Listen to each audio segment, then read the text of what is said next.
My name is MIAO Ying, and I'm standing at my solo exhibition, Tough Love.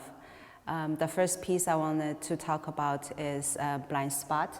So Blind Spot originally was a dictionary that, it's an artist book that I did in 2007.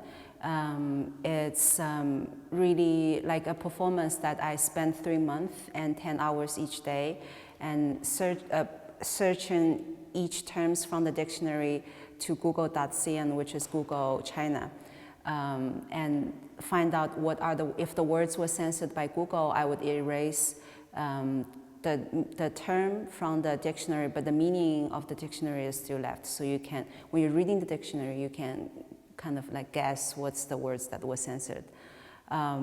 So what we're standing right now, I think, is a piece. It's called the word that's censored. Right? You see like image of vegetables and a meaning that's left, but you don't know what exactly is the word. So the word is actually 8 trashes vegetables. It's a really common Chinese dish. And it's covered by a piece of plastic, and I think this plastic really represents of the intimacy that you live inside of China, you know, when a little obstacle gets into your way, and how, you know, that feeling is semi-transparent, but you can kind of still see it, but, you know, it's different from how, you know, something that you can just touch, you know, so the plastic is really getting to your way of the intimacy, I think. I guess the beauty of the censorship is that there is really no logic, and it's kind of absurd to trying to find out what exactly the words are censored at the first place. So, you know, like what behind me here is actually the word politics. So I guess in a way that's a word that, you know, you won't be so surprised that's censored. But together it's with like the word over there, those 2 little ones, they're actually looking up and looking down. Again, like I think there is the effort of, you know, trying to find the logic of what are the words are, you know, censored, what kind of the word is qualified, you know, for being sensitive is it's like no need, because, you know, you never know like what word will be censored. The term of the word is not printed, so you don't know what exactly the word is censored, but the meaning of the word in Chinese and in English is printed, and sometimes with a hint from an image that's searching the word from Google image. So the word politics is censored, and I wanted to give people a little hint. So I searched the word politics in Google image, and it turns out those 2 images will both show up when you search politics in Google. One is, you know, the cat, and I guess the different way of you looking at it, you know, it can be a lion. And then the other one in the bottom is actually a sign language of politics. So it gives people a hint, like I'm trying to help people to find the right answer. So here I'm standing in front of 3 folding screens. They're actually inspired by the Trump prototype walls that he planning to build in the boundary of America and Mexico. So I think he had 8 proposals, so each of them is using different materials to build this giant, I think it's 7 meters by 7 meters, huge wall. Like the one, for instance, the one that's behind me is a wall that he had in the proposal that he wanted to build. But in Transform, in the work, I made them, you know, petite, like small Asian style folding screen. Because folding screen, I mean, it has a lot of meanings in Asian, especially in Chinese culture.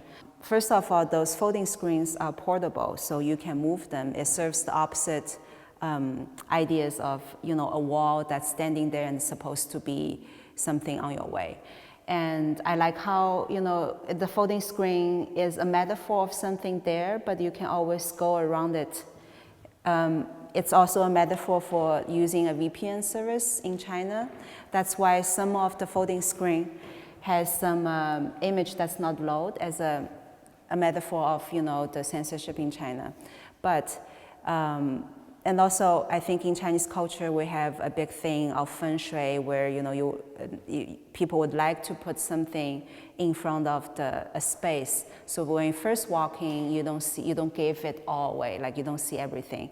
But then, you walk around it and then you see another layer of the vision and of the space.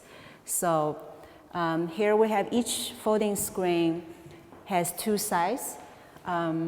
One side is more, it has wire and it's more crucial. It has, it has this cold feeling of metal, and the other side is quite the opposite. It has flower petals, it has roses, chocolate, heart shape. It represents of this Stockholm syndrome relationship that I have with China, and I think, and it also serves as quite the opposite of restriction of the wall. And often in history, when a wall is built, there's someone who has a promised land, a promise of future. So that's a part of the reason why, there's flower, and it's kind of sweet, romantic love that's being promised. So it's on one side, which creates this contract, on one side the wall is, the promise, love, and roses, and on the other side it's the wire and the obstacles.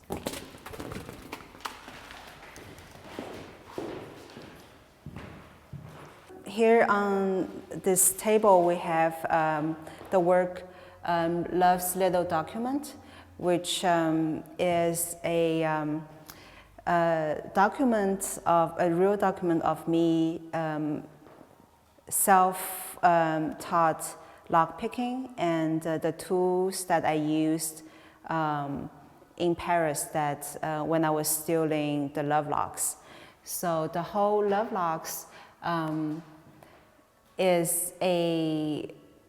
it's very common now. You see it all over the world, usually in heavy tourist spots, people would like to put, a couple would put a love lock usually on the bridge, and then they would throw the key away into the river, and then they kiss. So that's like a tradition of, to wish the love would last forever, to lock forever. But it's actually coming, the tradition is actually coming from China.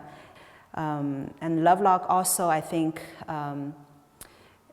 the fact that it's actually a Chinese tradition and got spread all over the world, I think it's an interesting, almost like a time fossil, because it was started, I think, when Chinese was allowed to travel individually. So when you see this Love's Little Document, you can see the gloves that I used, the locks that I opened and brought back from Paris, and the tools that I used, and postcards from the City of Love, and the headlight that I was using when I was picking the lock, because I was doing this, most of it in the night. And also a love note that I found on one of the locks when I was picking the locks in Paris. Here I'm standing in front of the sculpture piece. It's called Love's Little Spank. It's inspired by S&M tools that people use during sex. And I think those tools were designed for the master to use, so who holds the power to spank on you, when you're being naughty. But here it represents of the power from China, because you can see the ropes are red. It's of course, the color of love, but it's also the color of communism in China, and it's the color that we have on the flag. And the other rope that's in yellow, it's the stars that on Chinese flag, where we have one big star that represents of the party, and then we have 4 little stars that follows the party. So this again is like a centralized, power. It's like master and the people.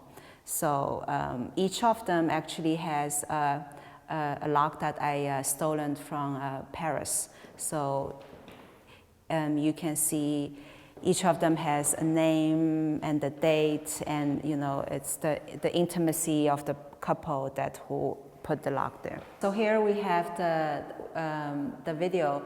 The title is Love's Labour's Lost, which is taken from Shakespeare's play. It's a documentary of me that's stoling locks in Paris. The documentary was edited in an amateur style on purpose, so you can see the camera was unstable and how it zooms in and zooms out in an amateur way. So I was actually wearing a GoPro camera on my chest when I was stealing the locks. Some of the locks and the postcards and the tools that I was using, you can see in the exhibition, and which was presented on the table of the Love's Little document.